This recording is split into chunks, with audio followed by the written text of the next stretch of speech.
Today, we're getting back to talking about Salvation's Edge. We've already talked about the first two encounters, and now it's time for the third. So, let's talk about the repository encounter. Hey everyone, I'm Rizeki, and welcome to my design analysis of the repository encounter in Destiny 2. As always, thanks for checking out the video. If you like my content and haven't already, don't forget to hit the subscribe button and leave a like on the video. We've got more content about the design of Destiny 2, and some meta-analysis videos coming up really soon that you won't want to miss. In fact, you might have been expecting a video about the meta today, and I promise we'll get back to those soon.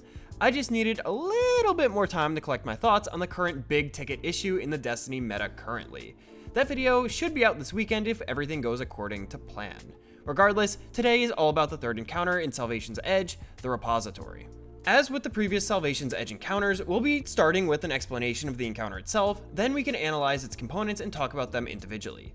If you're already familiar with the encounter, go ahead and skip the timestamp on screen now to go straight to the analysis. Repository is an encounter that takes place in 3 stages, with each stage being pretty much the same concept. So, I'll only be describing one of the stages, and then I'll note the differences in the subsequent rooms.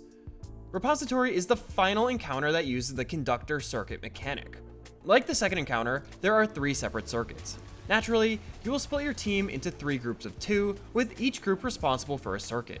One player will be on the starting plate, and one player will be where the conductor is. The notable change in this encounter is that there are now 3 types of resonance. Just like before, we have spherical and pyramidal, but now we also have hexahedral. Each one of the final conductors is going to require a specific type of resonance, and no 2 conductors will require the same one. So, one will need to be pyramidal, one will need to be spherical, and finally one will need to be hexahedral. In addition, bouncing the resonance in a circuit will generate a single type of resonance for your side. So, the left circuit may only generate spherical, for example. In order to see the required resonance for conductor, the depositing players must land a killing blow on one of the tormentors that spawn at the beginning of the encounter. Just like in the previous encounter, this will give you stolen favor, allowing you to see the required resonance. After acquiring the stolen favor buff and bouncing the circuit back and forth to generate enough resonance, depositing players will need to communicate with each other to determine the resonance that needs to be deposited where. Once you deposit all 3 resonance types in the proper conductors, the dark chest will spawn in the middle of the room. Deposit any remaining resonance in the chest to extend your wipe timer.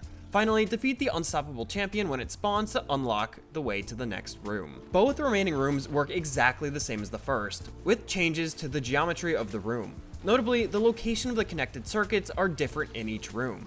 In room 2, the left starting plate will connect to the middle starting plate, and the middle starting plate connects to the left ending plate. In room 3, left goes to middle goes to right, and right goes to left. Completing each room will end the encounter. Pretty simple, right? Repository is just an extension of the mechanics that you were already taught in the previous 2 encounters. I think the progression of the conductor circuit mechanic was really well done. The first encounter had a single resonance type, which helped teach the basic mechanics of bouncing charges, completing circuits, and extending your wipe timer by depositing. The second encounter introduced more circuits with a random type of required resonance. It also introduced the concept of only allowing certain players to see the required resonance by acquiring the stolen favor buff. Finally, Repository introduces all 3 types of resonance and tests your mastery of understanding the mechanics you learned up until this point. Pretty much every raid in the game has the same design concept of sticking to a core mechanic and expanding upon it as your team completes encounters. Crota's End, for example, uses the Chalice of Light mechanic. Root of Nightmares uses Refuge and the Field of Light and Flux of Darkness mechanics. Each raid slowly builds up your mastery over the mechanics over the course of the raid. Repository, and by extension Salvation's Edge as a whole, might do this the best out of any raid. While a raid like Root of Nightmares only requires a handful of players to understand, Salvation's Edge asks this of all players in the fire team. Namely, by forcing players to split into smaller teams to complete the circuits, it ensures that each 2-player team becomes familiar with how the circuits work, and at least one player on each team will understand the depositing mechanic. I always say that requiring player participation is one of the best things you could do in a raid, and this is why. By understanding the mechanics, you are able to actively participate in the activity, and you will have a lot more fun playing the encounter since you'll actually have a hand in completing it. In addition, by requiring everyone to have a hand in the circuit mechanic, in combination with the wipe timer, this encounter demands mastery. You really need to put what you've learned up until this point to the test in order to succeed within the time limit. On top of that, having 3 rooms further asks you to prove your mastery over the raid's mechanics. If you could complete it 3 times, then you and your team have, well, proven your mastery. The other major component of this encounter is the inter-team communication, much like previous encounters. It's much more prevalent here though, since all 3 depositing players need to quickly communicate where buffs should be deposited in order to beat the timer. Not only are the depositing players talking, but each circuit team also needs to talk to coordinate circuit bouncing. So there's 2 layers of communication here, and everything is happening all at the same time. Not only are you proving that you know the mechanics, but you also need to prove your team's ability to communicate effectively under pressure. One thing that you may have noticed in this encounter, while simple on the surface, is actually asking you to be as close to perfect as possible. One misstep from any player could spawn a subjugator, cause you to lose resonance that you need, or otherwise, all of which puts a ton of pressure from the wipe timer. Salvation's Edge is a raid that absolutely demands perfection from your play. No encounter in the raid matches this better than Repository, and this should be pretty apparent at this point. This might seem harsh at first, but this is all from the theme of the raid. The Witness is a being that is trying to create perfection, so you should be able to be perfect in order to match them. If your team is able to enter a flow state on this encounter, it is actually extremely smooth. The timer becomes a non-issue, and communication can become extremely optimized. What starts as a hectic, chaotic encounter by the first few tries becomes a buttery smooth expression of your skills as a team. Bungie nailed it if their design goal was to make this encounter in this way. Now, although the encounter is great, I do have some gripes with it. Ironically enough, it's not exactly perfect. At the top of the list, Repository has 0 replayability. Once you and your team grasp the encounter, it becomes nothing more than a strike between Herald of Finality and Verity.